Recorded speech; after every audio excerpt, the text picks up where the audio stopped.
ಕೂಡ ನಿತ್ಯಾನುಷ್ಠಾನಗಳನ್ನು ಪೂರೈಸಿ ಸಭಾ ಪ್ರವೇಶವನ್ನು ಮಾಡಿದವ ನಾನು. ನನ್ನ ಯೋಗ್ಯತೆ ಏನು ಅಂತ ಎಲ್ಲವರಿಗೂ ಗೊತ್ತು. ಪ್ರಜೆಗಳು ಒಳ್ಳೆಯ ರೀತಿಯಲ್ಲಿ ಇದ್ದಾರೆ. ಆದ್ರೆ ನಾನು ಸಾಧನೆ ಮಾಡಬೇಕು ಅನ್ನುವಂತಹ ಉದ್ದೇಶಕ್ಕೆ ಬೇಕಾಗಿ ಅರಣ್ಯವನ್ನು ಸೇರಿಕೊಂಡೆ. ಬ್ರಹ್ಮನ ಕುರಿತಾಗಿ ತಪಸ್ಸನ್ನಾಚರಿಸಿದೆ. ಮೆಚ್ಚಿದ ಬ್ರಹ್ಮ, ಏನು ಬೇಕು ಮಗನೇ ವರ, ಯಾರಿಂದಲೂ ಮರಣ ಬರಬಾರದು, ದಿವ್ಯವಾದ ವರವನ್ನು ಕೊಡುತ್ತೇವೆ ಅಂತ ಕೇಳಿಕೊಂಡ್ರೆ ಮರಣ ಇಲ್ಲ ಮಗನೇ. ಒಂದು ವೇಳೆ ಬರುವುದಿದ್ರೆ ಸೂಕರ್ನಿಂದ ಮಾತ್ರ. ಆವಾಗ ನಾನು ನೋಡಿಕೊಂಡೇನು. ನನಗೆ ಈಗ ನೆನಪಾಗುವುದು ಒಂದೇ, ಅವ ಇದ್ದಾನಲ್ಲ ಇಂದ್ರ, ಮೇಲೆ ಕುಳಿತು ನಮ್ಮನ್ನು ನೋಡಿ ನಗಾಡ್ತಾ ಇದ್ದಾನೆ. ಅವನಿಗೆ ಸರಿಯಾದ ಬುದ್ಧಿ ಕಲಿಸಬೇಕು ಅಂತಾದ್ರೆ ನಮ್ಮವರನ್ನು ಕೂಡಿಕೊಂಡು ನೇರ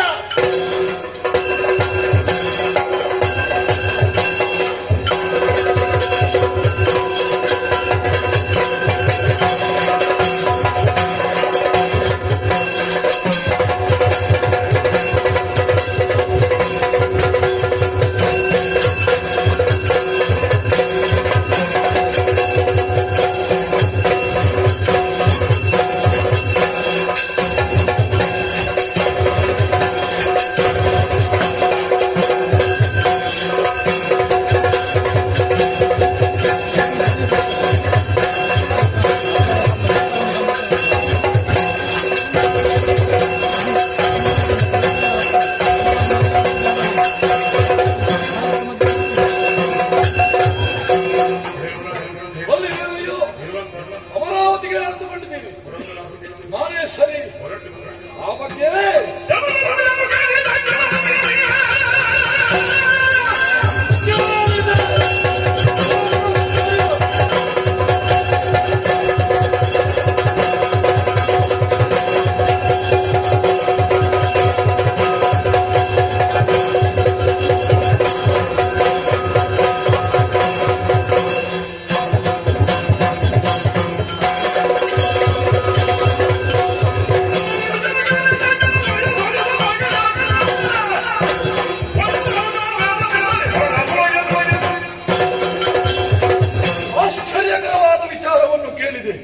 ಚಾಲಕನವರು ಬಂದು ತಿಳಿಸಿದ. ಶ್ರೀಶೈಲದಿಂದ ವೃಷಭಾಸುರ ಸೇನಾ ಸಮೇತನಾಗಿ ದಾಳಿಯನ್ನು ಮಾಡಿದ್ದಾನೆ. ಬಂದಂತಹ ಖಳರ ಕೂಡ ಕಾಳಗವನ್ನು ಕೊಡಬೇಕು. ಐರಾವತವನ್ನು ಏರಿ ವಜ್ರಾಯುಧವನ್ನು ಝಳಪಿಸುತ್ತ ರಣಕ್ಷೇತ್ರಗಳು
ಒಮ್ಮೆ ನಿನ್ನನ್ನು ಕೆಳಗಿಳಿಸಿ ಇಲ್ಲಿಯ ಪೀಠವನ್ನು ಏರಬೇಕು.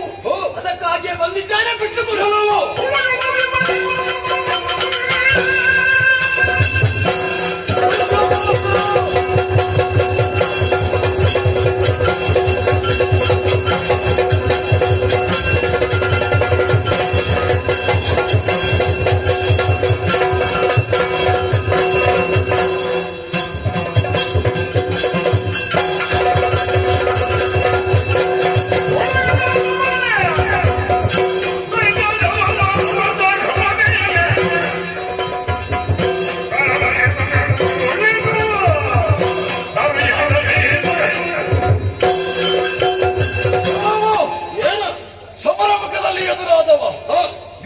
ವೃಷಭಾಸುರ ದೇವಲೋಕವನ್ನು ಏರಿದ್ದಿ, ಸೇನೆಯನ್ನೆಲ್ಲ ಸೋಲಿಸಿದ್ದಿ ಎಂದ ಮಾತ್ರಕ್ಕೆ ದೇವಲೋಕ ನಿನಗೆ ಸಿಕ್ಕೀತು.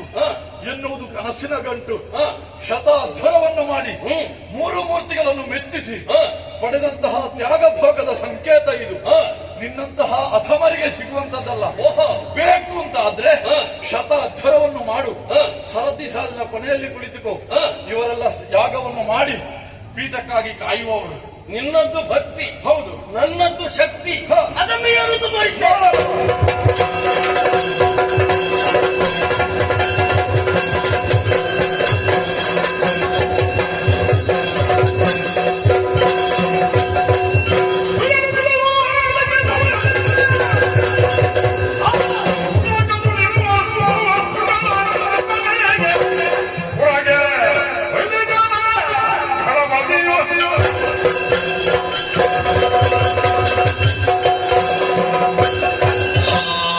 ಹೋಗಿದ್ದಾನೆ. ಪೀಠ ಬರಿದಾಗಿದೆ, ಏರಿಕೊಳ್ತೇನೆ.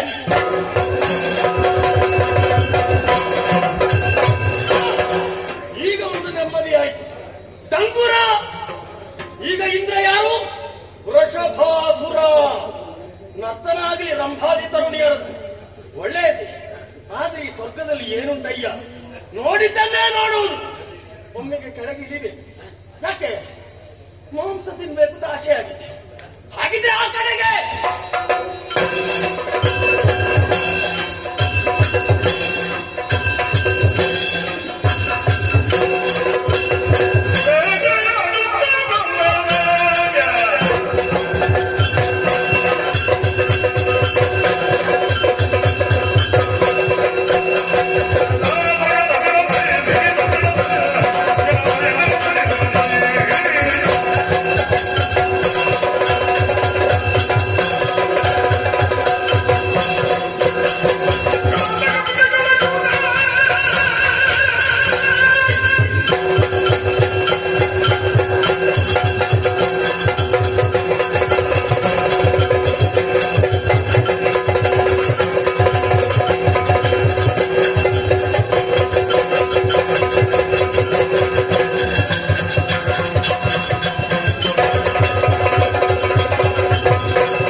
ವಧಿಸುವುದಕ್ಕಾಗಿ ವರಾಹಾವತಾರವನ್ನು ತಾಳಿದವ. ಆ ಸಂದರ್ಭದಲ್ಲಿ ಆತನ ಛಾಯ ರೂಪವಾಗಿ ನಾನು ಪ್ರಕಟಗೊಂಡವ. ಹಾಗಂತ ಇವತ್ತಿಗೆ ಲೋಕಕಂಟಕನಾಗಿ ಮೆರೆಯುತ್ತಿದ್ದಾನೆ. ಒಬ್ಬ ಇದ್ದಾನೆ ದುಷ್ಟನಾದ, ಆತನನ್ನು ವಧಿಸುವುದಕ್ಕಾಗಿ ಆದಷ್ಟು ಬೇಗನೆ ತೆರಳುತ್ತೇನೆ.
ನಿನ್ನನ್ನು ಶಿಕ್ಷಿಸುವುದಕ್ಕಾಗಿ ಬಂದವ ನಾನು.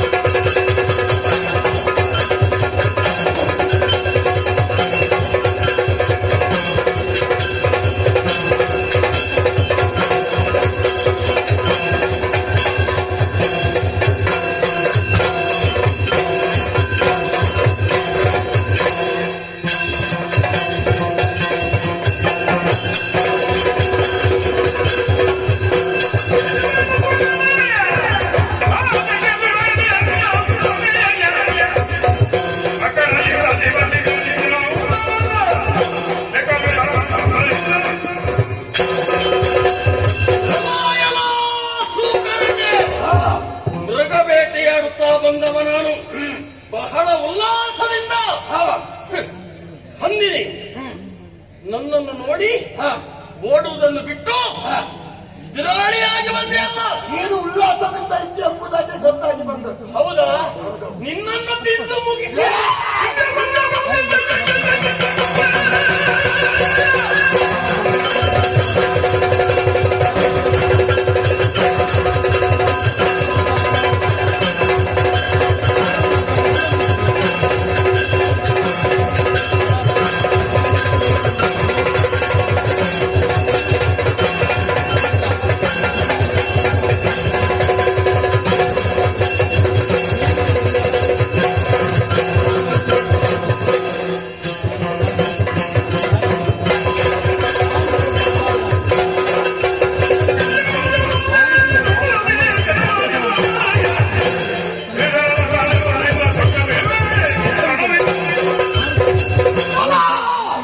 ನಿನಗೆ ಹೊರಬಲ ಯಾವುದೆಂಬುದಾಗಿ ನಾನು ಅರಿತುಕೊಂಡಿದ್ದೇನೆ. ಉತ್ತರದಿಂದ ನಿನಗೆ ಮರಣ ಎಂಬುದಾಗಿ ಅರಿತವ. ಅಂತಿದ್ದ ವ್ಯಕ್ತಿ ಎಂಬುದಾಗಿ ಭಾವಿಸಬೇಡ. ಅಂಶವಾಗಿದ್ದ ನಾನು ಅಸುರ ಕುಲ ಕುಠಾರಕ ನಿನ್ನನ್ನೇ ತೆಗಿತೇನೆ.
ಲಕ್ಷ್ಮೀಕಾಂತಂ ಕಮಲನಯನಂ ಯೋಗಿ ಹೃದಯಾರಗಮ್ಯಂ ಜಯ ಜಯ ಜಯ ಜಯ ಜಯ ಜಯ ಶ್ರೀರಾಮ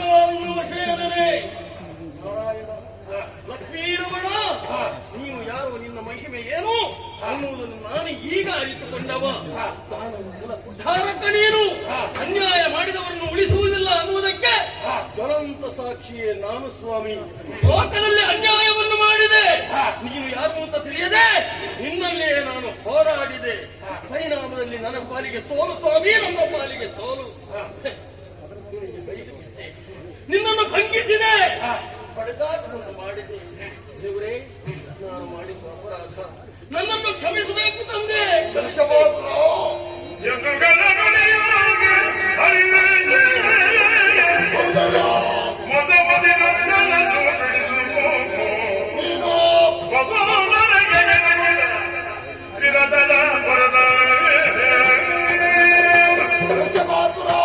ದೇವರೇ, ಇಷ್ಟರವರೆಗೆ ದುಷ್ಟತನವನ್ನೇ ಮುಂದೂಡಿಸಿಕೊಂಡು ದುಷ್ಟಕೃತಿಯನ್ನೇ ಮಾಡುತ್ತಾ ಬಂದವ. ಇವತ್ತಿಗೆ ನೀನು ಮಾಡಿದಂತಹ ತಪ್ಪು ಅರಿತುಕೊಂಡಿದ್ಯಾ.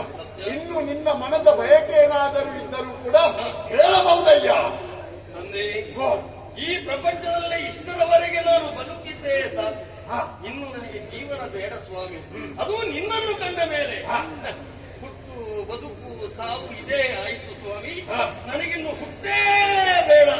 ಚತುರ್ಮೋಕ್ಷಗಳಲ್ಲಿ ಒಂದಾದಂತಹ ಸಾಯುಜ್ಯ ಪದವಿಯನ್ನು ಕೊಡುತ್ತಂದೆ, ಇಷ್ಟೇ ಬೇಡುವುದು. ನಿನ್ನ ಭಕ್ತಿಗೆ ಮೆಚ್ಚಿದಂತಹ ನಾನು ಈ ನಿನ್ನನ್ನು ವಧಿಸಿದಂತಹ ಸ್ಥಳವೇ ಇನ್ನು ಮುಂದಕ್ಕೆ ನಿನ್ನ ಹೆಸರಿನೊಂದಿಗೆ ಶಾಶ್ವತವಾಗಿ ಉಳಿಯಬೇಕು. ನಿನ್ನ ಹೆಸರಿನೊಂದಿಗೆ ಶಾಶ್ವತವಾಗಿ ವೃಷಭಾಸುರನಾದಂತಹ ಈ ಸ್ಥಳದಲ್ಲಿ ನಿನ್ನನ್ನು ವಧಿಸಿದ ಕಾರಣ ವೃಷಭಾಚಲ ಎಂಬುದಾಗಿ ಮುಂದಿನ ಜನರು ಕೊಂಡಾಡಲಿ. ಈ ಸ್ಥಳವನ್ನು ವೃಷಭಗಿರಿ, ವೃಷಭಾಚಲ ಅನ್ನುವ ಹಾಗೆ ಹೆಸರು ಸೂರ್ಯ ಚಂದ್ರರು ಇರುವಲ್ಲಿಯವರೆಗೆ ನನ್ನ ಹೆಸರು ಶಾಶ್ವತವಾಗಿ ಉಳಿಯುತ್ತದೆ. ಮೋಕ್ಷ ಕೊಡುತ್ತಂದೆ.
ಸಪ್ತಋಷಿಗಳಲ್ಲಿ ಅತಿ ಶ್ರೇಷ್ಠನೆಂದೆನಿಸಿಕೊಂಡವ ಈ ಭೃಗು ಮುನೀಶ್ವರ.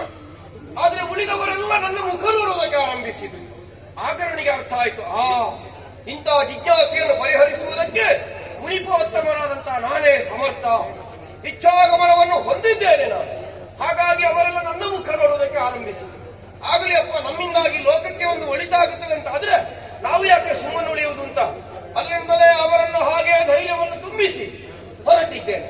ನಮಗೆ ಆಗಬೇಕಾದದು ಮೂರು ಮೂರ್ತಿಗಳಲ್ಲಿ ಶ್ರೇಷ್ಠನ್ಯಾರು ಒಟ್ಟಿಗೆ ನೋಡ್ಲಿಕ್ಕೆ ಆಗುವುದಿಲ್ಲ, ಒಬ್ಬೊಬ್ಬರನ್ನೇ ನೋಡಬೇಕಾಗುತ್ತದೆ. ಹಾಗಾದ್ರೆ ಮೊದಲು ಎಲ್ಲಿಗೆ ಹೋಗುವುದು?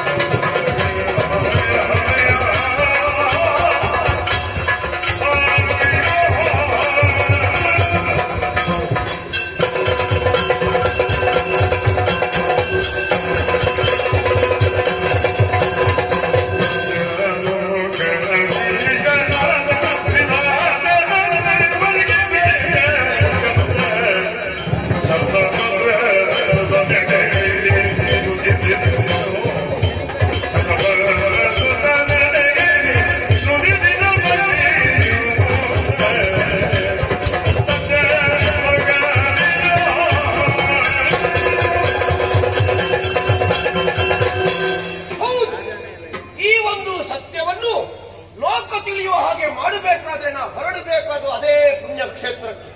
ಸತ್ಯಲೋಕ ಸಕಲ ಜೀವರಾಶಿಗಳ ಸೃಷ್ಟಿಕರ್ತನಾದಂತಹ ವಿಧಾತ ಅವನು ಶ್ರೇಷ್ಠನಿದ್ದಾನು ಎನ್ನುವುದನ್ನು ತಿಳಿಯಬೇಕಾದ್ರೆ ಇಲ್ಲಿರುವುದಲ್ಲ ಆರ್ಜಿಸಿದಂತ ಪುಣ್ಯ ಸಂಚಯನದಿಂದ ಸತ್ಯಲೋಕದಲ್ಲಿ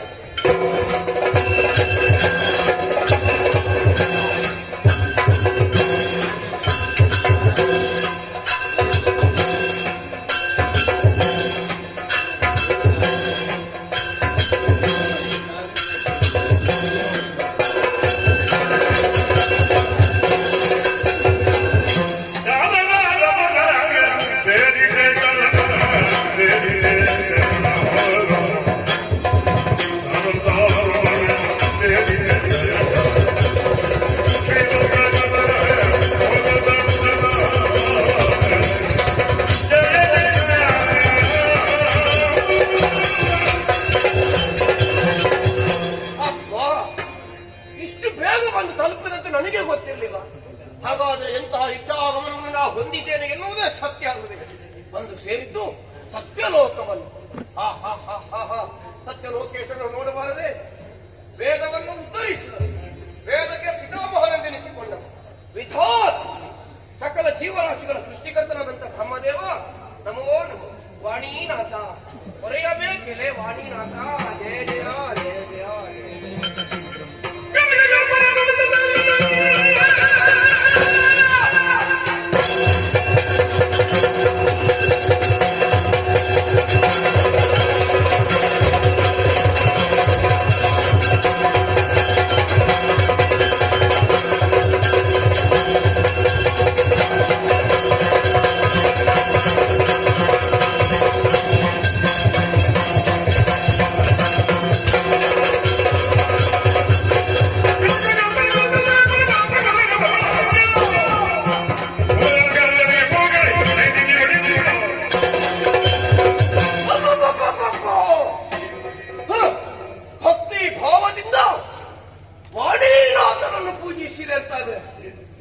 ಇವ ಮಾಡುತ್ತಿರುವುದಾದ್ರೂ ಏನು? ಒಬ್ಬ ಮುನಿಶ್ರೇಷ್ಠ ಬಂದಿದ್ದಾರೆ ಎನ್ನುವುದನ್ನು ತಿಳಿಯದ ಅವನ ಹಾಗೆ ವರ್ತಿಸುತ್ತಾ ಇದ್ದಾನೆ. ಜೊತೆಯಲ್ಲಿ ಹೆಂಡತಿಯನ್ನು ಕುಳಿತುಗೊಳಿಸಿದ್ದಾನೆ.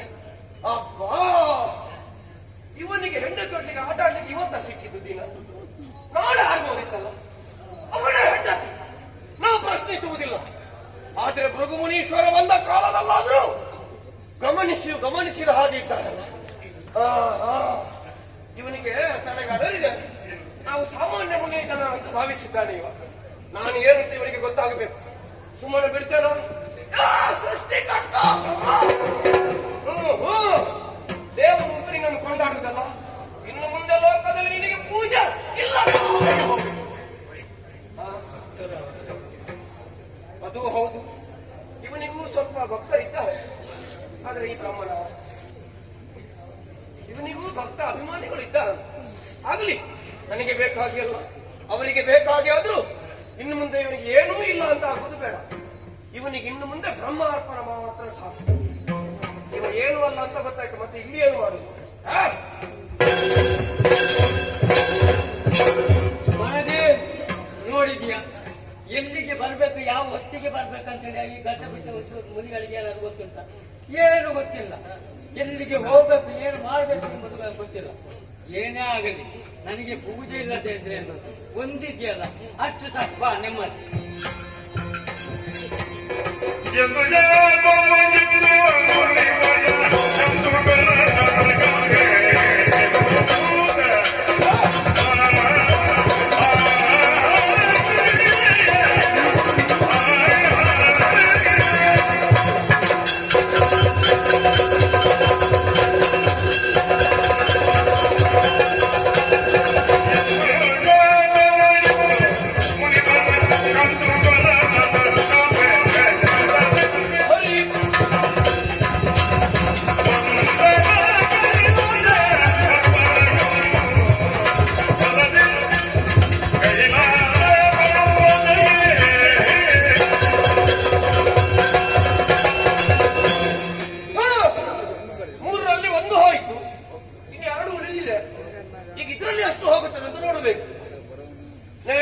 ಎಲ್ಲಿಗೆ ಹೋಗುವುದು ಅಂತ ಆಲೋಚಿಸಿದ್ರೆ ಈ ಕಡೆ ಹೋದಾಗ ಯಾವ ಪ್ರಯೋಜನವಾಗಲಿಲ್ಲ.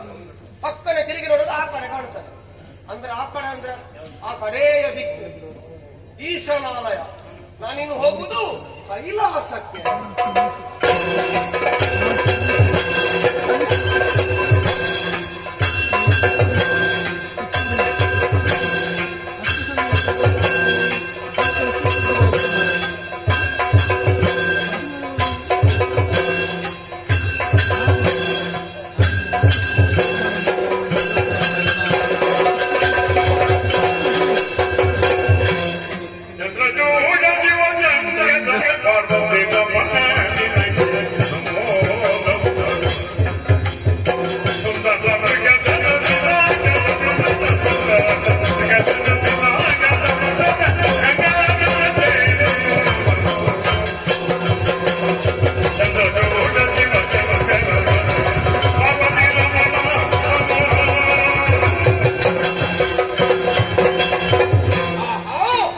ವಿಹಂಗಮ ಮಾರ್ಗವಾಗಿ ನಾ ಬಂದು ಸೇರಿದಂತಹ ಪುಣ್ಯಕ್ಷೇತ್ರ ಇದು ಅಲ್ಲವೇ ರಜತಗಿರಿ. ಆಹಾ, ಹಿಮವತ್ ಪರ್ವತವೇ ಎಲ್ಲಿ ನೋಡಿದ್ರಲ್ಲಿ ಗೋಚರವಾಗುತ್ತಾ ಇದೆ. ಸುತ್ತ ತುದಿಯನ್ನು ನೋಡಿದ್ರೆ ಆಹಾ, ಚಂದ್ರ ಚೂಡ ಶಿವ ಶಂಕರ ಪಾರ್ವತಿ ರಮಣ ನಿನಗೆ ನಮೋ ನಮಃ. ಮೃತ್ಯುಂಜಯಾಯ ರುದ್ರಾಯ ವೀರದಂಡಾಯ ಸಂಬಂಧ ಅಮೃತೇಶಾಯ ಸರ್ವಾಯ ನಮೋ ನಮಃ ನಮೋ ನಮಃ ನಮೋ ನಮಃ. ಸ್ವಾಮಿ ಭಗವಹುಷ್ಯ ಹಲವರವಾಗಿ ಉದ್ಧರಿಸಬೇಕು ಉದ್ಧರಿಸಬೇಕು.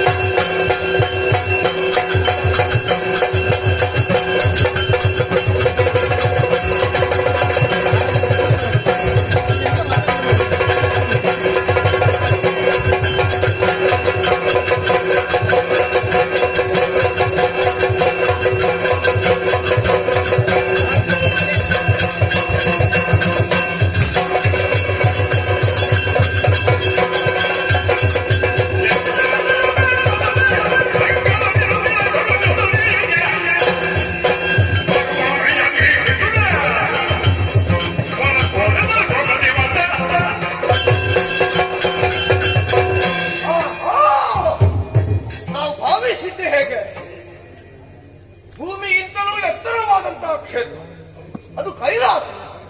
ಎತ್ತರವಾದ ಕ್ಷೇತ್ರದಲ್ಲಿರುವವ ಉನ್ನತವಾದಂತಹ ಸ್ಥಾನದಲ್ಲಿದ್ದುಕೊಂಡು ಬಹು ಎತ್ತರದಲ್ಲಿದ್ದಾನೆಂದು ನಾವು ಭಾವಿಸಿದ್ರೆ ಇವ ಮಾಡುವುದು ಕೆಳಗಿನವರು ಮಾಡೋಕ್ಕಿಂತ ಕಡೆಯದನ್ನು ಮಾಡ್ತಾ ಇದ್ದಾರೆ. ಸಪ್ತ ಋಷಿಗಳಲ್ಲಿ ಒಬ್ಬರಾದಂತಹ ರಘುಮುನೀಶನ ಆಗಮನ ಅದು ಕೂಡ ಕೈಲಾಸಕ್ಕೆ ಆದದ್ದು. ಬಂದ ಕಾಲದಲ್ಲಿ ಬಂದವ ಯಾರಂತ ವಿಚಾರಿಸಬೇಕಾಗಿದೆ. ಅದು ಯಾವುದನ್ನು ಮಾಡದೆ ಇವು ಕೂಡ ಮಾಡುವುದನ್ನೇ ಅಪ್ಪ ಇವರಿಗೆ ಎಂತ ದುಡ್ಡಿವರ ತಲೆಯಲ್ಲಿ ಲೋಕದ ಏನಾದ್ರೂ ಆಗು ಹೋಗುಗಳ ಬಗ್ಗೆ ವಿಚಾರ ಮಾಡ್ಲಿಕ್ಕೆ ಉಂಟ? ಯಾವುದು ಗೊತ್ತಿಲ್ಲದ ಹಾಗೆ ಸುಮ್ಮನೆ ಹೆಂಡತಿಯೊಂದಿಗೆ ಮಾತಾಡ್ತಾ ಇದ್ದಾರೆ. ಇವನ್ನು ನಾವೆಲ್ಲ ಕೊಂಡಾಡಿದ್ದು ಹೇಗೆ? ತಲೆಯಲ್ಲಿ ಇವನಂತಿರುವುದು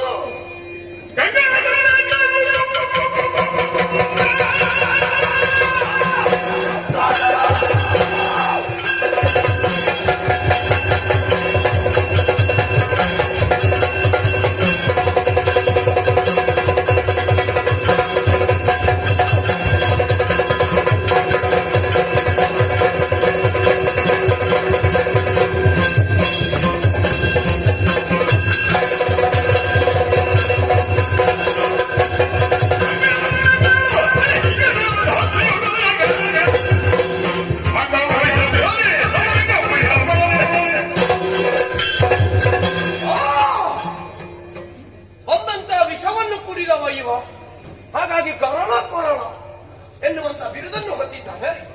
ಹಣೆಯಲ್ಲಿ ಕಿಚ್ಚಿನ ಕಣ್ಣುಂಟು, ತಲೆಯಲ್ಲಿ ನಂದಿಸುವುದಕ್ಕೆ ಗಂಗೆ ಉದ್ದಾಳೆ. ವಿಷ ಕೊರಲಿದ್ರು ಆ ವಿಷಪೂರಿತವಾದಂತಹ ಹಾವುಗಳಿಗೆ ಶಮನಗೊಳಿಸುವುದಕ್ಕಾಗಿ ಚಂದ್ರನನ್ನು ತಲೆಯಲ್ಲಿ ಧರಿಸಿದ್ದಾನೆ ಎನ್ನುವ ಹಾಗೆ ನಾವೆಲ್ಲರೂ ಇವನನ್ನು ಪೂಜಿಸಿದ್ವಿ. ಗಂಗಾಧರ ಗಂಗಾಧರ ಏನು ಮಾಡಿದೆ ಹಿಂದಿನ ಕಾಲದಲ್ಲಿ? ಎಲ್ಲವೂ ಗೊತ್ತಿತ್ತು ಗೊತ್ತಿಲ್ಲದ ಹಾಗೆ ಮಾಡುತ್ತಾ ಇದ್ದ, ಅಥವಾ ನಿನಗೆ ಏನೂ ಗೊತ್ತಿಲ್ಲ? ನಿನಗೆ ಏನು ಗೊತ್ತಿಲ್ಲದಿದ್ರೆ ನನಗೆ ಅಷ್ಟು ಗೊತ್ತಾಗಬೇಕು. ನಿನಗೂ ಪೂಜೆ ಉಂಟಲ್ವ? ಇನ್ನು ಮುಂದೆ ನಿನಗೆ ಭೂಲೋಕದಲ್ಲಿ ಪೂಜೆ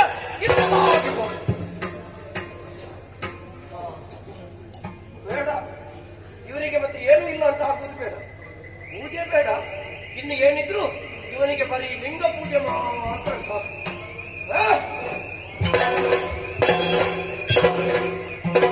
ಪರಮೇಶ್ವರಿ ಬಂದ ಶಾಪವಾಕ್ಯವನ್ನಿತ್ತ ಆಡಿ ಹೋದ. ಏನೇ ಆಗಲಿ ನನ್ನ ಲಿಂಗಕ್ಕೆ ಪೂಜೆ ಉಂಟು ಅಂತ ಹೇಳಿದಲ್ಲ, ನಿಜದೇವ ಅಷ್ಟು ಸಾಕು ಬಾ.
ಎಷ್ಟು ಬೇಗ ನಮ್ಮ ಕೆಲಸ ಮುಗೀತಾ ಉಂಟು ನೋಡಿ.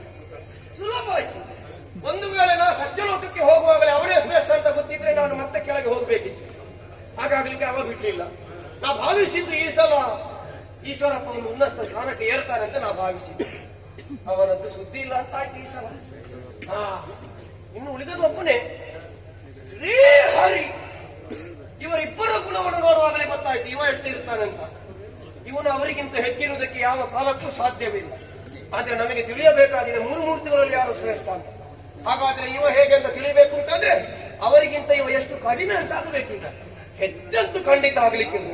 ನೋಡುವ ಎಷ್ಟಿದ್ದಾನೆ ಅಂತ ತಿಳಿಬೇಕು.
ಯಾವುದು ನಾಟಕ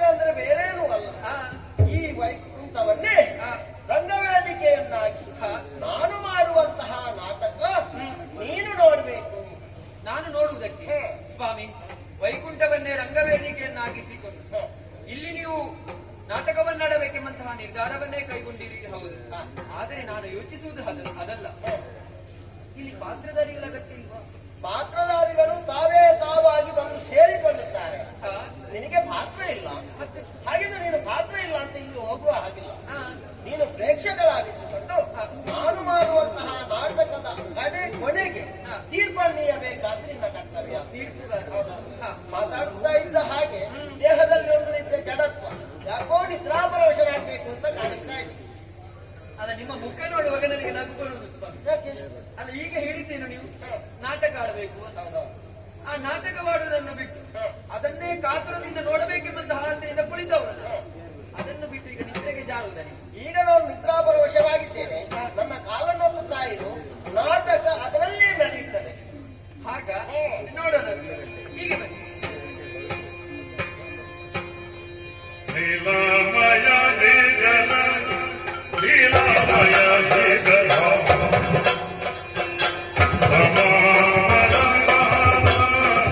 ಲೀಲಾಮಯ ಶ್ರೀಧರ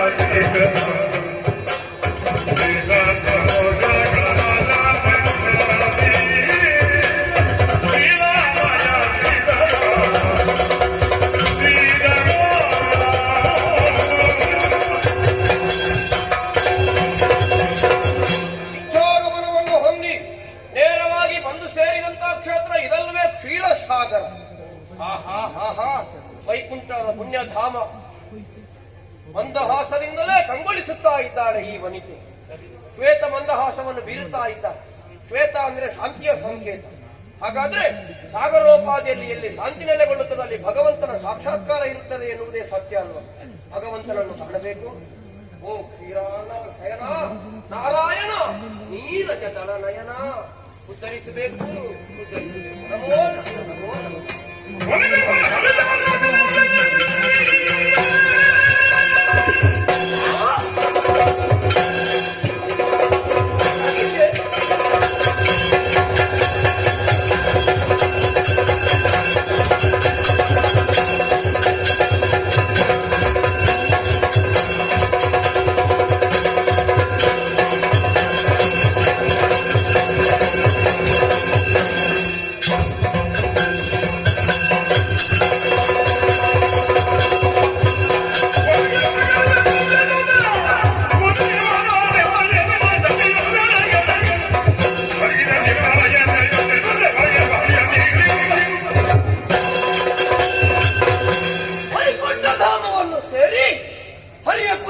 ಭಜಿಸಿದೆ. ಈಗ ಇವ ಹೇಳ್ತಾ ಅಂತ ನಾ ಭಾವಿಸಿದ್ದೆ. ಅಯ್ಯೋ, ಇವ ಹೊರಗಿದ್ದೆಯ? ಈಗ ಹೊರಗಿದ್ದಲ್ಲ, ಮೊದಲೇ ಹೊರಗಿದ್ದ. ಬಹುಶಃ ಹೀಗಿರಬಹುದು. ಇಬ್ಬರು ಹೆಂಡತಿಯಲ್ಲಿ ಜೊತೆಯಾಗಿರುವಾಗ ಮತ್ತೆ ಮಲಗದ ಇವೇನು ಮಾಡ್ತಾನೆ? ಒಬ್ಬಳು ಕಾಲತ್ತುವುದಕ್ಕಿದ್ದಾಳೆ, ಮತ್ತೊಬ್ಬಳು ಸೇವೆ ಮಾಡುವುದಕ್ಕಿದ್ದಾಳೆ. ಇವನಿಗೆ ಇದೇ ಆಯ್ತು, ಸೇವೆ ಮಾಡಿಸುವುದೇ ಆಯ್ತು. ಸೇವೆಗಿರುವಾಗ ಮತ್ತೆ ಇವ ಎಂತ ಮಾಡ್ತಾರೆ? ಇವ ಮಲಗುವುದು, ಬಂದವರು ಸೇವೆ ಮಾಡ್ತಾರೆ. ರಘುಮುನೀಶ ಬಂದಾಗ್ಲೂ ಇವ ಮಲಗಿದ್ದಾನಲ್ಲ. ಹೇಳು ಹರಿ, ಹೇಳೋದಿಲ್ವಾ? ಹೇಳೋದಿಲ್ವಾ?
You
ಈ ವೈಕುಂಠಕ್ಕೆ ಅತಿಥಿಯಾಗಿ ಆಗಮಿಸಿದವರು ನೀವು ಬರುವಂತಹ ವಿಚಾರ ನನಗೆ ತಿಳಿಯದೇ ಹೋಗಿತ್ತು.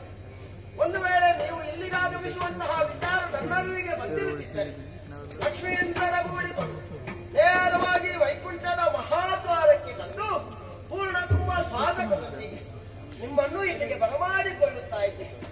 ಆದರೆ ಏನು ಮಾಡೋಣ, ನೀವು ಬರುವಂತಹ ಆ ಸಮಯದಲ್ಲೇ ನಾನು ನಿದ್ರಾಪರವಶನಾಗಿದ್ದೆ. ಬಂದಂತಹ ಅತಿಥಿಯನ್ನು ಸತ್ಕರಿಸದೆ ಹೋದೆ ಅಂತಾದ್ರೆ ಅದು ಈ ವೈಕುಂಠಕ್ಕೆ ಸರಿಯಾದಂತಹ ದಾರಿಯಲ್ಲ ಅನ್ನುವಂತಹ ವಿಚಾರವನ್ನು ಅರ್ಥೈಸಿಕೊಂಡಿದ್ದೇನೆ. ಹಾಗಾಗಿ ಬಂದಂತಹ ನಿಮ್ಮನ್ನು ಯಥಾಸಾಧ್ಯವಾದಂತಹ ರೀತಿಯಲ್ಲಿ ಸತ್ಕರಿಸಬೇಕು ಅನ್ನೋ ಹಾಗೆ ತೀರ್ಮಾನ ಮಾಡಿದ್ದೇನೆ. ಸ್ವಾಮಿ ಹೀಗೆ ಬರಬೇಕು, ಈ ಪೀಠವನ್ನು ಅಲಂಕರಿಸಿಕೊಳ್ಳಬೇಕು. ಅಷ್ಟು ಮಾತ್ರವಲ್ಲ, ಶುದ್ಧೋದಕದಿಂದ ನಿಮ್ಮ ಈ ಪಾದದ್ವಯಗಳನ್ನು ತೊಳೆದವನಿದ್ದೇನೆ. ಅದನ್ನೇ ತೀರ್ಥವೆಂದು ಪರಿಗಣಿಸಿ ಸೇವಿಸಿದ್ದು ಮಾತ್ರವಲ್ಲ, ತಲೆಗೆ ಪ್ರೋಕ್ಷಿಸಿಕೊಂಡವನಿದ್ದೇನೆ. ಅಷ್ಟು ಮಾತ್ರವೇ, ಮಂಗಳಮಯವಾದಂತಹ ನಿಮ್ಮ ಮುಖಕ್ಕೆ ಒಂದು ಮಂಗಳಾರತಿ ಮಾಡಬೇಕು ಅಂತ ತೀರ್ಮಾನ ಮಾಡಿದ್ದೇನೆ. ಹಾಗಾಗಿ ನಿಮ್ಮ ಮುಖಕ್ಕೆ ಮಂಗಳಾರತಿ. ಸ್ವಾಮಿ, ನೀವು ಬರುವಂತಹ ಸಮಯದಲ್ಲಿ ನಾನು ಹೇಳಲಿಲ್ಲ ಅನ್ನುವಂತಹ ಉದ್ದೇಶದಿಂದ ನನ್ನೆದೆಗೆ ತುಳಿದವರಿದ್ದೇನೆ. ಅದೂ ಕೂಡ ನಿಮ್ಮ ಈ ಕೋಮಲ ಭಾಗದಿಂದ.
ಹಾಗಾಗಿ ಈ ವೈಕುಂಠಕ್ಕೆ ಯಜಮಾನನಿಸಿದಂತಹ ನಾನು ಬಂದಂತಹ ನಿಮ್ಮನ್ನು ಯಥಾಸಾಧ್ಯವಾದ ರೀತಿಯಲ್ಲಿ ಸತ್ಕರಿಸಲಿಲ್ಲ ಅನ್ನುವಂತಹ ಕೋಪದಿಂದ ನಿಮ್ಮ ಈ ಪುಣ್ಯ ಪಾದ, ಅದು ಕೂಡ ಈ ಕೋಮಲವಾದಂತಹ ಪಾದಗಳಿಂದ ಕಾಠಿಣ್ಯವುಳ್ಳಂತಹ ನನ್ನ ಎದೆಗೆ ಒತ್ತವರಿದ್ದೀರಿ. ಅದರ ಪರಿಣಾಮವಾಗಿ ನಿಮ್ಮ ಈ ಕೋಮಲ ಪಾದಕ್ಕೆ ಅದೆಷ್ಟು ನೋವಾಯಿತೋ ಏನು, ಇದಕ್ಕೆಲ್ಲ ನಾನು ಕಾರಣನಾದನಲ್ಲ ಅನ್ನುವಂತಹ ಕೊರಗು ನನ್ನನ್ನು ಬಾಧಿಸ್ತಾ ಇದೆ ಸ್ವಾಮಿ. ಆದ್ದರಿಂದ ನಾನು ಮಾಡಿದಂತಹ ಅಪರಾಧವನ್ನು ಕ್ಷಮಿಸಬೇಕು, ನನ್ನನ್ನು ಉದ್ಧರಿಸಬೇಕು ಸ್ವಾಮಿ, ಉದ್ಧರಿಸಬೇಕು.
ಮನ್ನಿಸಬೇಕು, ನೀವು ಹಾಗೆ ಅಡ್ಡ ಬಿಡಬಾರ್ದು. ಶ್ರೇಷ್ಠ ವ್ಯಕ್ತಿತ್ವ ಅಲ್ಲ ನಿಮ್ಮದು. ಇಲ್ಲ ದೇವರ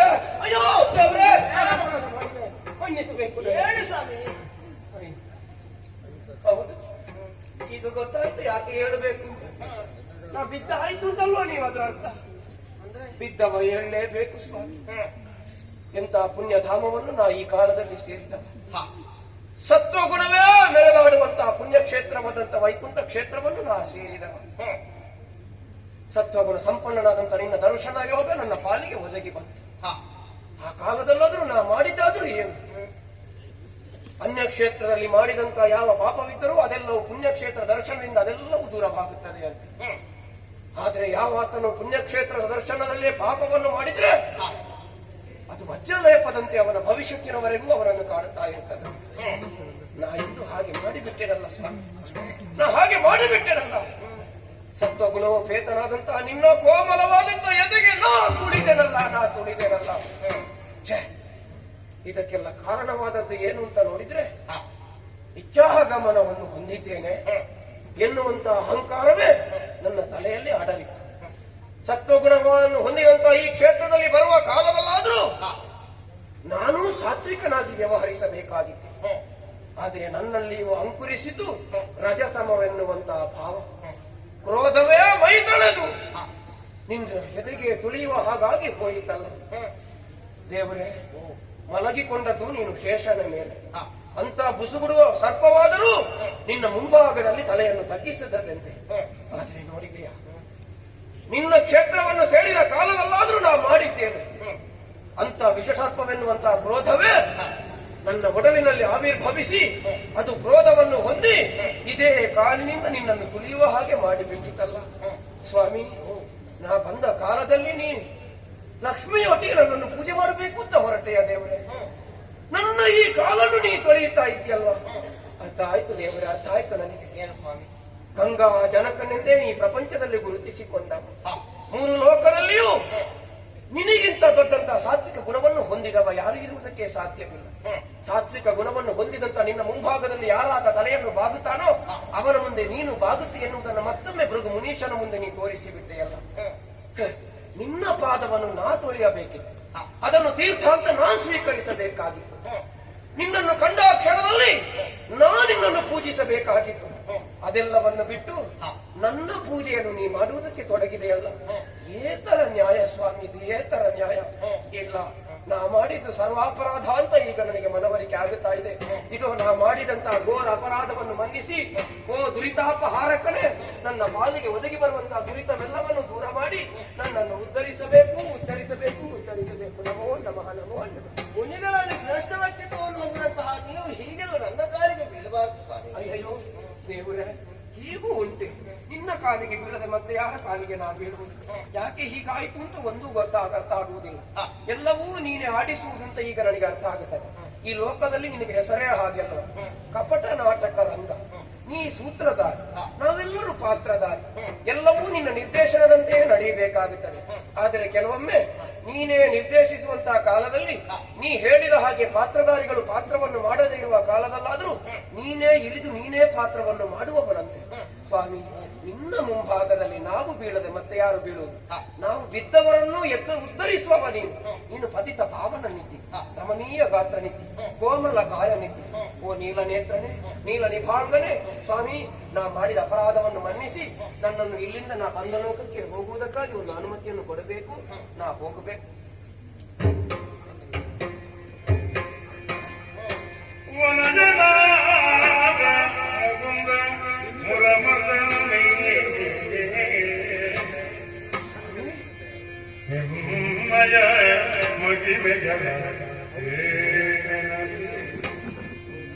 ಹೇಳಲಿ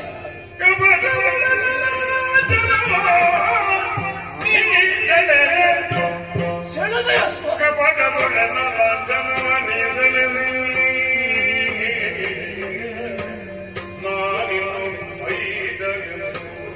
ನಾ ಹೇಗೆ ಹೋಗಿದ್ದೇವೆ?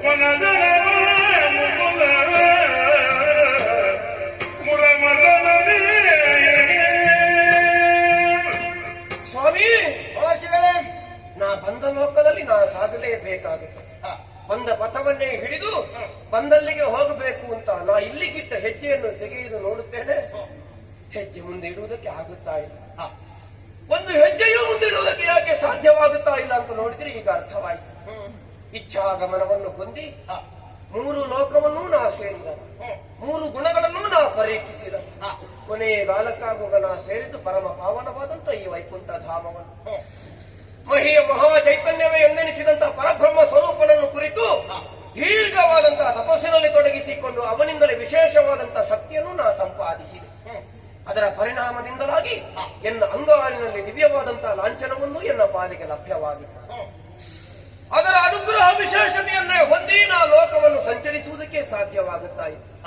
ಹಾಗಾಗಿ ವಿಹಂಗಮ ಮಾರ್ಗವಾಗಿ ಈ ಎಲ್ಲಾ ಲೋಕವನ್ನು ಸಂಚರಿಸುವುದಕ್ಕಾಯಿತು, ನಿನ್ನ ಕ್ಷೇತ್ರವನ್ನು ಸೇರುವುದಕ್ಕಾಯಿತು. ಈಗ ಮತ್ತೆ ನಾ ಹೋಗಬೇಕಾದ್ರೆ ನನಗೆ ಸಹಕಾರಿ ಆಗಬೇಕಾದ್ರೂ ಅದೇ ಲಾಂಛನ. ಈಗ ಯಾಕೆ ಹೋಗುವುದಕ್ಕಾಗುವುದಿಲ್ಲ ಅಂತ ಅಂಗಾಲನ್ನು ನೋಡಿದ್ರೆ ಇಷ್ಟರವರೆಗೆ ಆರ್ಜಿಸಿ ನಾವು ಗಳಿಸಿದಂತಹ ನನ್ನ ಲಾಂಛನ ನನ್ನ ಅಂಗಾಲಿನಲ್ಲಿಲ್ಲ. ಎಲ್ಲಿ ಹೋಯಿತು ಅಂತ ನೋಡಿದ್ರೆ ದೇವರ ನನ್ನ ಕಾಲಲ್ಲಿದ್ದಂತಹ ಲಾಂಛನ ಈಗ ನಿನ್ನ ವಕ್ಷಸ್ಥಳದಲ್ಲಿ ವಿರಾಜಮಾನವಾಗಿದೆ. ನಿನ್ನ ವಕ್ಷಸ್ಥಳದಲ್ಲಿ ವಿರಾಜಮಾನವಾಗಿ ಆರಾಧಿಸುತ್ತಾ ಇದೆ. ಅಯ್ಯೋ, ಎಂತ ಘೋರ ಅಪರಾಧವನ್ನು ನಾ ಎಸಗಿದೆ. ನಿನ್ನದಾದಂತ ಈ ಕರುಣಾ ಹೃದಯವನ್ನು ತಿಳಿಯದೆ ಎಂತ ಕಾಠಿಣ್ಯ ಮನಸ್ಸನ್ನು ನಾ ಕೊಂದಿದೆ ದೇವರೇ. ಯಾವುದು ಈ ಪ್ರಪಂಚದಲ್ಲಿ ಸಜ್ಜನರಾಗಿ ಬಾಳಿ ಬದುಕುತ್ತಾ ಇದ್ದಾರೋ ಅವರೆಲ್ಲರಿಗೂ ಆಶ್ರಯವಾದದ್ದು ನಿನ್ನದಾದಂತ ಈ ಕೋಮಲ ಹೃದಯ. ಯಾವ ದುಷ್ಟ ವರ್ಗಗಳು ಈ ಲೋಕದಲ್ಲಿ ಅಧರ್ಮ ಅನ್ಯಾಯವನ್ನು ಮಾಡುತ್ತಾ ಇದ್ದಾರೋ ಅಂತವರನ್ನು ಸಂಹರಿಸುವುದಕ್ಕಾಗಿರುವಂತದ್ದೇ ನಿನ್ನ ಕಾಠಿಣ್ಯ ಹೃದಯ. ಈ ಮುನಿ ಜನರು ಅಥವಾ ಈ ಪ್ರಪಂಚದಲ್ಲಿರುವಂತಹ ಸಕಲ ಜೀವರಾಶಿಗಳು ಚಲನಶೀಲವನ್ನು ಹೊಂದಬೇಕಾದ್ರೆ ನಿನ್ನ ಕರುಣಾ ಹೃದಯ ಅವರೆಲ್ಲರ ಮೇಲೆ ಆಗಬೇಕಾಗುತ್ತದೆ. ಅಂತಹ ಕರುಣಾ ಹೃದಯವನ್ನು ಹೊಂದಿದಂತಹ ನಿನಗೆ ನಾ ತುಳಿದಿರಲ್ಲ.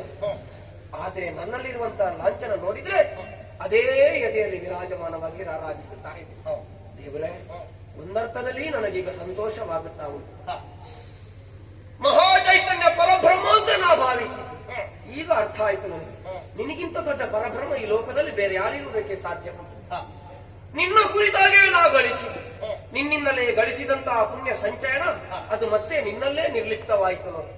ಕೆರೆಯ ನೀರನ್ನು ಕೆರೆಗೆ ಚೆಲ್ಲಿದ ಹಾಗೆ ಯಾವುದನ್ನು ನಿನ್ನಿಂದ ನಾ ಸಂಪಾದಿಸಿದ್ದೇನೋ ಅದೆಲ್ಲವೂ ನಿನ್ನಲ್ಲಿಗೆ ಸೇರಿತು. ಈಗ ಅರ್ಥ ಆಯ್ತು ನನಗೆ ನೀ ಯಾಕೆ ನನ್ನ ಪಾದವನ್ನು ತೊಳೆದೆ ಅಂತ. ನಾ ಇಲ್ಲಿವರೆಗೆ ಬರಬೇಕಾದ್ರೆ ಹೊಂದಿದಂತಹ ಲಾಂಛನದ ಕುರಿತಾದಂತಹ ವಿಶೇಷ ಅನುಭವವನ್ನು ನಾವು ಹೊಂದಲಿಲ್ಲ. ಬಹುಶಃ ನನ್ನ ಏಳಿಗೆಗೆ ಇದು ಆಗುತ್ತದೆ ಅಂತ ನಾ ಭಾವಿಸಿದ್ರೆ ನಾ ಎಲ್ಲಿಗೋ ತಲುಪಬೇಕಾಗಿತ್ತು. ಬಹುಶಃ ಅಹಂಕಾರದ ಪದಾಕೆಯಾಗಿ ಪರಿಣಾಮವನ್ನು ಹೊಂದಿದರ ಕಾರಣದಿಂದಲಾಗಿ ಬಹುಶಃ ಹೀಗಾಯಿತು. ಅದಕ್ಕಾಗಿ ಅದೆಲ್ಲವನ್ನು ಕಪಟದಿಂದ ನೀ ಸೆಳೆದ ತದನಂತರದಲ್ಲಿ ಮತ್ತೆ ನನ್ನ ಪಾದವನ್ನು ನೀ ತೊಳೆದೆ ಯಾಕೆ? ಇನ್ನು ಅಂತಹ ಕಾಠಿಣ್ಯ ಭಾವವನ್ನು ಯಾವ ಕಾಲಕ್ಕೂ ಭೃಗುಮುನೀಶ್ವರ ಹೊಂದಕೂಡದು ಎನ್ನುವುದಕ್ಕಾಗಿ ಗಂಗಾ ಜನಕನಾದಂತ ನೀನು ಗಂಗೆಯಿಂದಲೇ ನನ್ನ ಪಾದವನ್ನು ತೊಳೆದು ಕೇವಲ ನನ್ನ ಪಾದದಲ್ಲಿರುವಂತಹ ಕಲ್ಮಶವನ್ನು ತೆಗೆದಲ್ಲ, ಭೃಗು ಮುನೀಶ್ವರ ಹೃದಯದಲ್ಲಿದ್ದ ಕಲ್ಮಶವನ್ನು ತೊಳೆದಂತಹ ಅಗವಿನಾಶಿನಿ ನೀನು. ಸ್ವಾಮಿ, ನನ್ನ ಮುಖಕ್ಕೆ ಮಂಗಳಾರತಿಯನ್ನು ಬೆಳಗಿದೆಯಲ್ಲ, ಒಂದರ್ಥದಲ್ಲಿ ಮಂಗಳಾರತಿ ಆಗಬೇಕಾದಂತೆ ನನಗೆ. ಆದ್ರೆ ನೀ ಮಾಡಿದಂತ ಮಂಗಳಾರತಿ ಏನು ಎನ್ನುವುದನ್ನು ನಾ ಅರ್ಥವಿಸಿಕೊಂಡೆ. ಸಾಮಾನ್ಯನಾದವನನ್ನಾದರೂ ಕೂಡ ನೀ ಬೆಳಗಿಸಿ ಲೋಕದಲ್ಲಿ ಬೆಳಕನ್ನು ತೋರಿಸುವವನಂತೆ. ಭಗವಾನ್ ಅಂದ್ರೆ ಅರ್ಥವೇ ಹಾಗೆ. ಭಗ ಅಂದ್ರೆ ಕಿರಣ, ಬೆಳಕು ಅಂತ ಅರ್ಥ. ನಿತ್ಯವೂ ನಿನ್ನಲ್ಲಿರುವಂತಹ ಕಿರಣವೇ ಲೋಕಮುಖಕ್ಕೆ ಹೊರಸೂಸುವ ಕಾರಣ ನಿನ್ನನ್ನು ಭಗವಾನ್ ಭಗವಂತ ಅಂತ ಆರಾಧಿಸುವುದು. ಭಗವಂತ, ನೀನೇ ಅನುಗ್ರಹಿಸಿದಂತಹ ಬೆಳಕು ನಮ್ಮಲ್ಲಿ ನಿತ್ಯವೂ ಇದ್ರೆ ಇನ್ನೂ ಲೋಕದಲ್ಲಿ ನಾವು ಬೆಳಗುವುದಕ್ಕೆ ಆಗುತ್ತದೆ ಎನ್ನುವುದನ್ನು ತೋರಿಸಿಕೊಟ್ಟವ. ನಾ ಬರುವ ಕಾಲದಲ್ಲಾದ್ರೂ ನೀ ಯೋಗ ನಿದ್ರೆಯಲ್ಲಿ ಮಲಗಿದೆ ಅಂತ ಹೇಳಿದೆ. ಹೌದು ದೇವರೇ, ಈ ಹಿಂದಕ್ಕಾದ್ರೂ ಇನ್ನೊಮ್ಮೆ ಯೋಗ ನಿದ್ರೆಯನ್ನು ಸೇರಿದವನಂತೆ. ಆ ಕಾಲದಲ್ಲಾದ್ರೂ ಕರ್ಣ ಕಿಲ್ಬಿಷವನ್ನು ತೆಗೆದು ಜಲದಿಗೆ ಬಿಸುತ್ತ ಕಾರಣದಲ್ಲಿ ಇಬ್ಬರನ್ನು ಹುಟ್ಟಿಸಿದೆಯಂತೆ. ಅವರು ಹುಟ್ಟಬೇಕಾದ್ರೆ ಅವರಿಗೆ ಪೂರ್ವ ವಾಸನೆ ಯಾವುದೂ ಇರಲಿಲ್ಲ. ಹಾಗಾದ್ರೆ ಎಲ್ಲವೂ ನಿನ್ನ ಸಂಕಲ್ಪ. ಆದ್ರೆ ಬಂದಂತ ಭೃಗುಮುನೀಶ್ವರಿಗೆ ಪೂರ್ವ ಕಲ್ಪನೆ ಎಲ್ಲ ಇತ್ತು.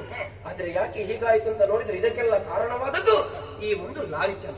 ಅದನ್ನೇ ನೀ ಇಲ್ಲವಾಗಿಸಿದೆ. ದೇವರೇ, ಇದು ನಾ ಮಾಡಿದ್ದು ಸರ್ವಾಪರಾಧವಾಯಿತು ಅಂತ ಗೊತ್ತಾಯ್ತು. ಹರಿ ಷಡ್ವೈರಿಗಳೆಂಬಂತಹ ಆ ವೇದದಿಂದ ನನ್ನನ್ನು ದೂರ ಮಾಡಿಸಿ ಇನ್ನಾದ್ರೂ ನನಗೆ ಮುಕ್ತಿಧಾಮವನ್ನು ಅನುಗ್ರಹಿಸಿ ನಾ ಬಂದಲ್ಲಿಗೆ ಹೋಗುವುದಕ್ಕೆ ಒಂದು ಅಪ್ಪಣೆ ಆಗಬೇಕು. ಅಯ್ಯೋ ಮುದಮಗದಿದ ಋತುಮುನಿ ವಿನದಯ ಮೂಗನ ಬೆಗಲಯೇ ವಿನದಯ ಮೂಗನ ಬೆಗಲಯೇ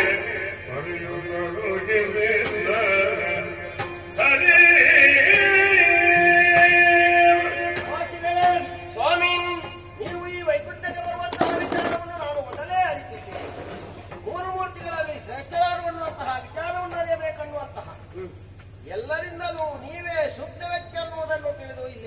ಮತ್ತೊಮ್ಮೆ ಗಮನಿಸಿದಂತಹ ನಾನು ನಿಮ್ಮಲ್ಲಿರುವಂತಹ ಲಾಂಛನದಿಂದಲೇ ಮುಂದೆ ನಿಮ್ಮ ಬೆಳವಣಿಗೆಗೆ ತೊಡಕುಂಟಾಗಬಹುದು ಅನ್ನುವ ಉದ್ದೇಶವನ್ನರಿ ಆ ಲಾಂಛನವನ್ನು ಸೆಳೆಯುವಂತಹ ಉದ್ದೇಶದಿಂದಲೇ ಮರಳಿ ಅದಕ್ಕೆ ಸೂಕ್ತವಾದಂತಹ ಸ್ಥಾನವನ್ನು ಕಲ್ಪಿಸಿಕೊಡಬೇಕನ್ನುವಂತಹ ಉದ್ದೇಶವನ್ನು ಇರಿಸಿಕೊಂಡು ನೀವು ಬರುವಂತಹ ಆ ಸಮಯದಲ್ಲಿ ನಾನು ನಿದ್ರಾಪರವಶನಾದಂತೆ ನಟಿಸಿದವನಿದ್ದೇನೆ. ಹಾಗಾಗಿ ಎಲ್ಲಿಂದ ಆ ಲಾಂಛನ ನಿಮ್ಮ ಬಳಿ ಸೇರಿದ್ದೋ ಮತ್ತೆ ಅದು ಆ ಸ್ಥಳವನ್ನೇ ಸೇರಿದೆ. ಹಾಗಾಗಿ ಆ ಬಗ್ಗೆ ನೀವು ಯೋಚಿಸಬೇಕಾಗಿಲ್ಲ. ಲಾಂಛನ ಇರುವಂತಹ ಸಮಯದಲ್ಲಿ ಯೋಚಿಸಿದ ಮಾತ್ರದಲ್ಲಿ ಗಮಿಸಬೇಕಾದಂತಹ ಗಮ್ಯಸ್ಥಾನವನ್ನು ತಲುಪುವುದಕ್ಕೆ ಆಗುತ್ತಿತ್ತು. ಆದ್ರೆ ಇನ್ನು ಮುಂದಕ್ಕೆ ಹಾಗಾಗುವುದಿಲ್ಲ. ಇಲ್ಲಿಂದ ನೀವು ತಲುಪಬೇಕಾದಂತಹ ಸ್ಥಾನವನ್ನು ತಲುಪುವ ಬಗ್ಗೆ ಚಿಂತಿಸಬೇಕಾಗಿಲ್ಲ. ಮತ್ತೆ ನಾ ಹೇಗೆ ಹೋಗಲಿ ದೇವರೇ? ನಾ ಬಂದಲ್ಲಿಗೆ ಹೋಗಬೇಕಲ್ಲ. ನಿಮಗೆ ವಾಹನದ ವ್ಯವಸ್ಥೆ ಇಲ್ಲಿ ಮಾಡೋಣ. ಇಲ್ಲಿ ವಾಹನದ ವ್ಯವಸ್ಥೆ ಉಂಟಾ? ಇಲ್ಲಿ ಬಂದವರಿಗೆ ಎಲ್ಲರಿಗೂ ಉಂಟಲ್ಲ, ನನಗೆ ಮಾತ್ರ? ಎಲ್ಲರಿಗೂ ಅಲ್ಲ, ಅದು ಕೂಡ ಯಾವ್ಯಾವುದೋ ವಾಹನ. ಮತ್ತೆ ನನ್ನ ವಾಹನ ಅಲ್ಲ. ಅಯ್ಯಯ್ಯೋ, ನಿಮ್ಮಂತ ದೊಡ್ಡವರ ವಾಹನ ನಮ್ಮಂತವರಿಗೆ ಯಾಕೆ ದೇವರೇ? ನೀವು ಅಷ್ಟೇ ಸ್ಥಾನಮಾನವನ್ನು ಹೊಂದಿದ್ದೀರಲ್ವ? ಇದು ಹೊಂದಿದ್ದೇ ಆದ್ರೆ ಈಗ ಎಲ್ಲ ಅದೆಲ್ಲ ಇಳಿದು ಹೋಯ್ತಲ್ಲ ಸರ್. ಹಾಗಾಗಿ ನಿಮಗೂ ಒಂದು ಅವಕಾಶ ಗರುಡ ವಾಹನನಾಗುವುದಕ್ಕೆ. ದೇವ್ರೆ, ಈಗ ಗೊತ್ತಾಯ್ತು ನನಗೆ. ಭಗವಂತನನ್ನು ನಾವು ಹೇಗೆ ಕಾಣುತ್ತೇವೆ ಹಾಗೆಯೇ ಭಗವಂತ ಕಾಣುತ್ತಾನಂತೆ. ಭಗವಂತನನ್ನು ಯಾವಾತ ನಿಂದಿಸುತ್ತಾನೋ ಅವನಿಗೆ ನಿಂದನೆಯ ಹಾಗೆ ಕಾಣುತ್ತಾನೆ. ಅಂದ್ರೆ ನಮ್ಮ ಪ್ರತಿಬಿಂಬವನ್ನು ದರ್ಪಣದ ಮುಂದೆ ಹೋಗಿ ನೋಡಿದ ಹಾಗೆ ನಾವು ದರ್ಪಣದ ಮುಂದೆ ಹೋಗಿ ನಾವು ಹೇಗೆ ಕಾಣುತ್ತೇವೆಯೋ ಹಾಗೆ ಭಗವಂತನನ್ನು ಕಾಣುವುದಕ್ಕಾಗುತ್ತದೆ ಎನ್ನುವುದನ್ನು ನಿನ್ನ ಮಾತಿನಿಂದ ನಾನು ಅರ್ಥವಿಸಿಕೊಂಡೆ. ಯದ್ಭಾವಂತ ನೀ ಏರಿ ಹೋಗುವಂತ ವಾಹನವನ್ನೇ ನನಗಾಗಿ ಕಳುಹಿಸಿಕೊಡುತ್ತಿ ಅಂತಾದ್ರೆ ಭಗವಂತ ಭಕ್ತರ ಅಧೀನ ಎನ್ನುವುದನ್ನು ಮತ್ತೊಮ್ಮೆ ನೀ ಲೋಕಮುಖಕ್ಕೆ ತೋರಿಸುವುದಕ್ಕಾಗಿ ಹೊರಟೆಯಲ್ಲ. ನನ್ನಂತಹ ಭಾಗ್ಯಶಾಲಿ ಮತ್ತೆ ಯಾರೂ ಈ ಪ್ರಪಂಚದಲ್ಲಿ ಇಲ್ಲದಿರುವುದಕ್ಕೆ ಸಾಧ್ಯವೇ ಇಲ್ಲ. ಧನ್ಯೋಸ್ತಿ ಧನ್ಯೋಸ್ತಿ. ಗರುಡನಿಗೆ ಆಜ್ಞೆ ನಿಂತಿದ್ದೇನೆ, ಹೋಗಿ ಬನ್ನಿ. ಆಯ್ತು ಸ್ವಾಮಿ. ದೊಡ್ಡವರ ವಾಹನ ಹೆಚ್ಚು ಸಮಯ ನಾವು ಇರಿಸಿಕೊಳ್ಳುವುದಿಲ್ಲ. ಶೀಘ್ರ ಅತಿ ಶೀಘ್ರವಾಗಿ ಮತ್ತೆ ಇದೇ ವೈಕುಂಠ ಲೋಕಕ್ಕೆ ನಾ ಕಳುಹಿಸಿಕೊಡ್ತೇನೆ. ನಮ್ಮಲ್ಲಿ ಎಲ್ಲರೂ ಹೇಳ್ತಾ ಇದ್ರು, ಲೋಕದಲ್ಲಿ ಒಂದು ಜಿಜ್ಞಾಸೆ ಆಗಿತ್ತು. 3 ಗುಣಗಳಲ್ಲಿ ಶ್ರೇಷ್ಠವಾದಂತಹ ಗುಣ ಯಾವುದು? 3 ಮೂರ್ತಿಗಳಲ್ಲಿ ಶ್ರೇಷ್ಠ ಯಾರು? ಯಜ್ಞ ನಾರಾಯಣನ ಯಾರು ಎನ್ನುವ ಹಾಗೆ ಸತ್ವ ರಜ ತಮ ಈ 3 ಗುಣಗಳಲ್ಲಿ ಯಾವ ಕಾಲಕ್ಕೂ ಸಾತ್ವಿಕ ಗುಣವೇ ಮೇಲೆ ಇರುವುದು, ಯಾವ ಕಾಲಕ್ಕೂ ಯಜ್ಞ ಪುರುಷ ಅದು ಶ್ರೀಮನ್ನಾರಾಯಣದಂತ ನೀನೇ ಹರಿಸರ್ವೋತ್ತಮನಿಗೆ ಸರ್ವೇಷಾಂ ಪರಿಪೂಜಿತಂ ಕ್ಷಮಕರಂ ಸರ್ವೋಪಕಾರೋದಯ ಸನ್ಮಾರ್ಗ ದುರಿತಂ ಪ್ರತ್ಯಕ್ಷಂ ಭುವಿ ಬಾಣು ಬಿಂಬ ಸದೃಶಂ. ನಮೋ ನಮಃ ನಮೋ ನಮಃ. ಜಯ ಜಯ ಜಯ ಜಯ. ದೇವರಾಗ ಮನ್ನಿಸಬೇಕು, ಉದ್ಧರಿಸಬೇಕು. ಇಷ್ಟರವರೆಗೆ ಆರ್ಜಿಸಿದೆಲ್ಲೂ ಕೂಡ ಹೋಯ್ತು. ಇನ್ನು ಕೂಡ ಸಂಪಾದನೆ ಮಾಡಬೇಕು ಅಂತ ಉಂಟು. ಆದ್ರೆ ನಿನ್ನ ಅನುಗ್ರಹ ಇಲ್ಲದೆ ಯಾವುದನ್ನು ಸಂಪಾದಿಸುವುದಕ್ಕಾಗುವುದಿಲ್ಲ. ದೇವರೇ, ಇನ್ನು ಕೂಡ ಸಂಪಾದಿಸುವುದಕ್ಕೆ ಅನುಗ್ರಹ ಮಾಡಬೇಕು. ಖಂಡಿತ ಅವಕಾಶ. 3 ಮೂರ್ತಿಗಳಲ್ಲಿ ಶ್ರೇಷ್ಠ ಶ್ರೀಮನ್ನಾರಾಯಣ. ನಮೋ ನಮಃ. ಜಯ ಜಯ ಜಯ ಜಯ.